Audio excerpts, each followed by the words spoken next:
Union কেটে নিয়ে মহানগরে 36টি word তৈরি করা হয়েছে। সেই কারণে আমরা আমাদের সেই ওয়ার্ডগুলিতে চলতে চাই এবং ঢাকা মহানগরীতে চলাচল না করলে আমরা জেলার এক প্রান্ত থেকে আরেক প্রান্ত যেতে পারি না। এই জন্য আমরা দাবি করেছিলাম যে এই 3000 গাড়ি আমাদেরকে যেন অনুমতি দেওয়া হয় ঢাকা মহানগরীতে চলাচলের। দীর্ঘদিন এই নিয়ে আমাদের আন্দোলন সংগ্রাম আজকে একটা পর্যায়ে এসে আমরা আপনাদের কাছে এসে দাঁড়িয়েছি। আমরা জাতিকে জানাতে চাচ্ছি আপনাদের মাধ্যমে এবং দেশের আপনাদের পত্রিকাকে ধন্যবাদ। আমাদের এই সংবাদ সম্মেলনের বক্তব্য, লিখিত বক্তব্য আমরা পড়ে শোনাবো।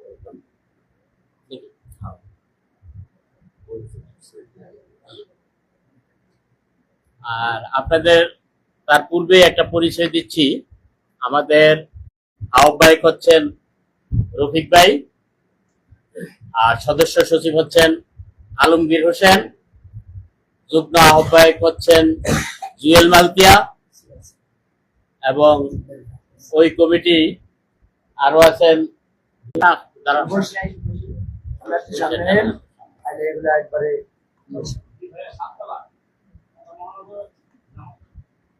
কপি কপি সবাই পাইছেন? কপি আছে তো সবাই? আচ্ছা। ঢাকা সিএনজি অটো রিক্সা কম বেশি 3000 গাড়ি ঢাকা মহানগরীতে চলাচলের ব্যবস্থা গ্রহণের দাবিতে সংবাদ সম্মেলন।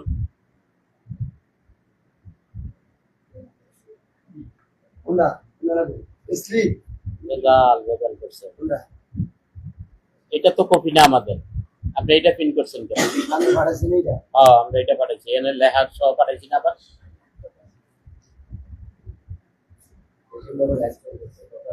স্থান কই, এনে স্থান কই, কোন জায়গায় আপনি সংবাদ সম্মেলন করছেন? কোন দিই?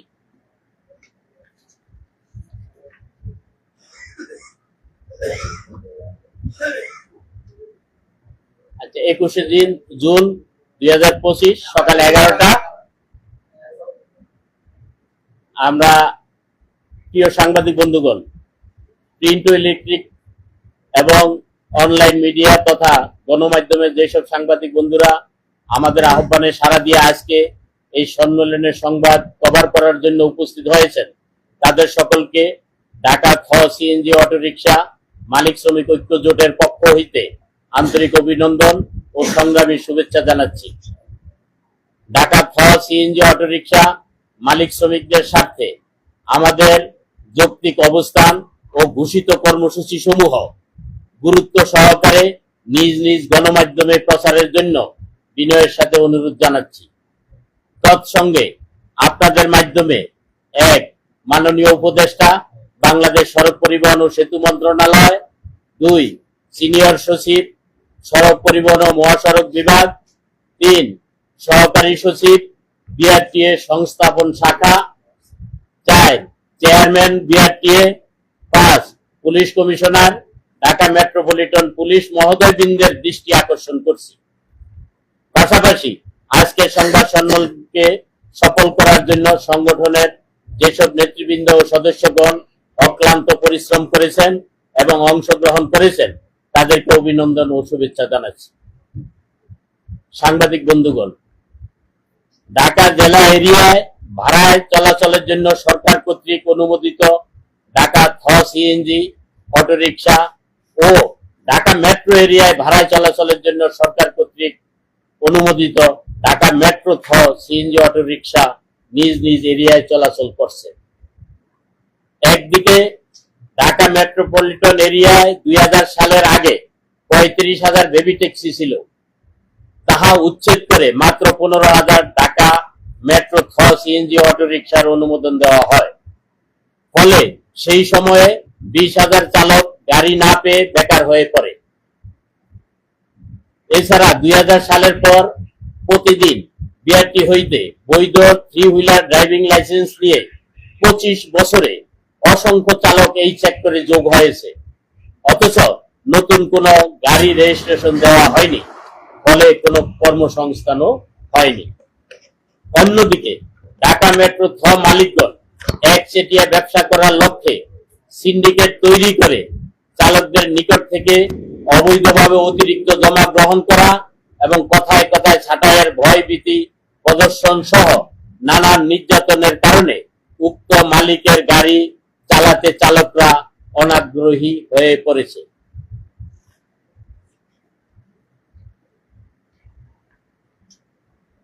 এই সকল কারণে ঢাকা মেট্রো এরিয়ায় কিছু সংখ্যক চালক ধার কর্জ, চড়া সুদে লোন, পরিবারের স্বর্ণ অলংকার বিক্রি সহ ইত্যাদির মাধ্যমে ঢাকা সিএনজি অটোরিকশা ক্রয় করে মেট্রো এরিয়ার আশেপাশে ঢাকা জেলার সড়ক সমূহে গাড়ি চালিয়ে জীবিকা নির্বাহ করে আসতেছিলেন।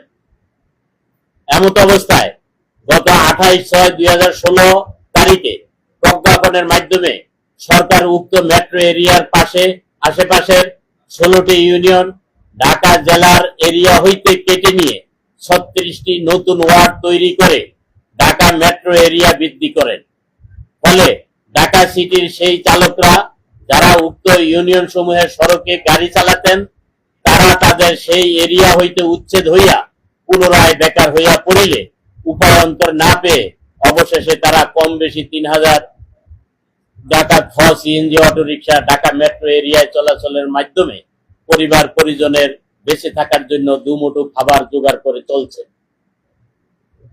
ইতিমধ্যে ঢাকা মেট্রোপলিটন ট্রাফিক সার্জেন্ট গণ উক্ত চালকদেরকে মেট্রো এরিয়া হইতে উচ্ছেদের জন্য অন্য যে কোনো সময়ের চেয়ে অধিক তৎপরতার মাধ্যমে অতিরিক্ত মামলা, রেকার, ডাম্পিং দেওয়ায় উক্ত চালকগণ বর্তমানে পুনরায় আবার বেকার হয়ে পড়েছে। আজ প্রায় একটানা 5 মাস গত হলো গাড়ি বন্ধ হয়েছে। চালকরা বেকার হয়ে পড়ায় পরিবারগুলিতে হাহাকার বিরাজ করছে। ছেলে মেয়েদের লেখাপড়া, পরিবারের সদস্যদের খাওয়া পড়া, বাসা ভাড়া, চিকিৎসা ইত্যাদি সংকটের কারণে তারা নতুন নতুন ধার দেনায় জর্জরিত হয়ে পড়েছে।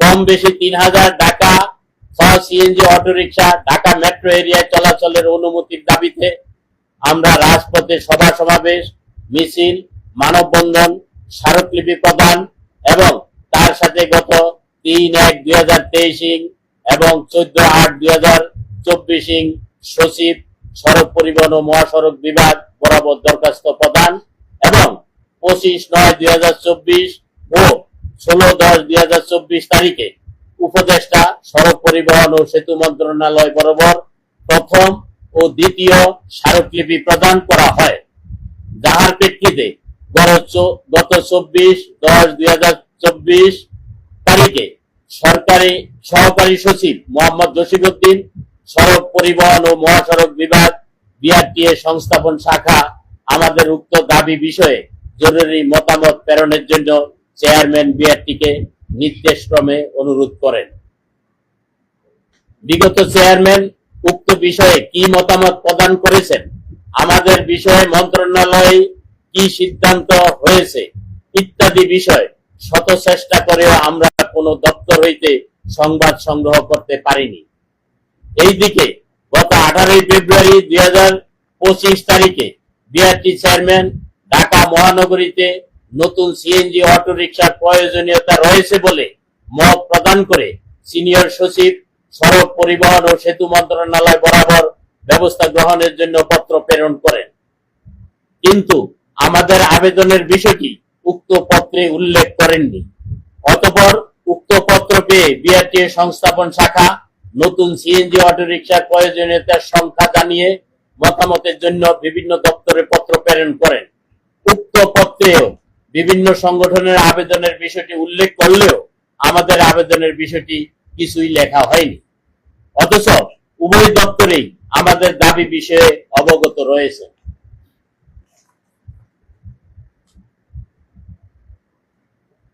সম্প্রতি আমাদের ঢাকা সিএনজি অটোরিকশা মালিক শ্রমিকদের দুইটি সংগঠন ঐক্যবদ্ধ হয়ে ঢাকা সিএনজি অটোরিকশা মালিক শ্রমিক ঐক্য জোট নাম গ্রহণ সমাপ্ত করা হয়েছে। উক্ত নতুন নামের সংগঠন উভয় গ্রুপের ঢাকাস্থ বিভিন্ন থানা এরিয়ার প্রতি কমিটি 5 জন অর্থাৎ সুপার 5 কর্মীদের নিয়ে গত 18/6/2025 তারিখে বিকাল 3টায় বাংলাদেশ শিশু কল্যাণ পরিষদ মিলনায়তনে মালিক শ্রমিক ঐক্য কর্মী সভা অনুষ্ঠিত করে উক্ত সভায় উপস্থিতিদের নিকট আগামী দিনের কর্মসূচি বিষয়ে মতামত আহ্বান করে নিম্নলিখিত কর্মসূচি পালনের সিদ্ধান্ত গ্রহণ করেন, যাহা আজকের সংবাদ সম্মেলনের মাধ্যমে আমরা ঘোষণা করছি। আমরা আমাদের দাবি সমূহ সরকারের যথাযথ বিভাগে জানানোর পর থেকে আমরা বিআরটিএ এবং মন্ত্রণালয়ে সাক্ষাৎ করলে নানান কারণ সহ সিলিং বৃদ্ধি করা জটিল বিষয় বলে আমাদেরকে জানিয়ে বারবার কাল বিলম্ব করে চলছে। অথচ সড়ক পরিবহন আইন 2018 এর 6ষ্ঠ অধ্যায় ধারা 33-এ 2 অনুচ্ছেদ মতে যে কোনো এলাকায় গাড়ি অতিরিক্ত হইলে অন্য এলাকায় তাহা চলাচলের অনুমতি প্রদান করা যাইবে। মন্ত্রণালয়, বিআরটিএ, পুলিশ কমিশনার তার দপ্তর আমাদের সাথে কাজে এবং কথায় যেই ধরনের ন্যাক্কারজনক আচরণ প্রদর্শন করে চলছেন তার জন্য আমাদের সদস্যদের মাঝে অত্যন্ত ক্ষোভ বিরাজ করছে। যে কোনো সময়ে উক্ত ক্ষোভ বিক্ষোভে রূপান্তরিত হয়ে অনাকাঙ্ক্ষিত ঘটনার জন্ম দিতে পারে। যদি অঘটন ঘটে যায় তবে এই জন্য চেয়ারম্যান, বিআরটিএ, সিনিয়র সচিব ও উপদেষ্টা এবং মেট্রোপলিটন পুলিশ কমিশনার সম্পূর্ণরূপে দায়ী থাকিবেন।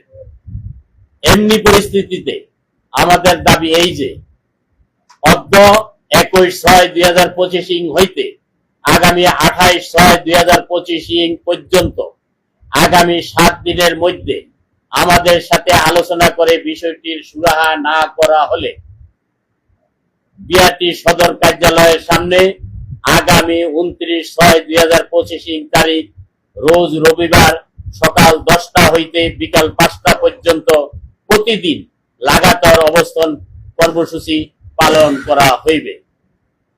পুনরায় সবাইকে সংগ্রামী অভিনন্দন জানিয়ে আমাদের বক্তব্য এখানেই শেষ করছি। বিনীত নিবেদক মোহাম্মদ রফিক, আহ্বায়ক মোহাম্মদ জুয়েল মালতিয়া, যুগ্ম আহ্বায়ক মোহাম্মদ আলমগীর হোসেন, সদস্য সচিব। ধন্যবাদ।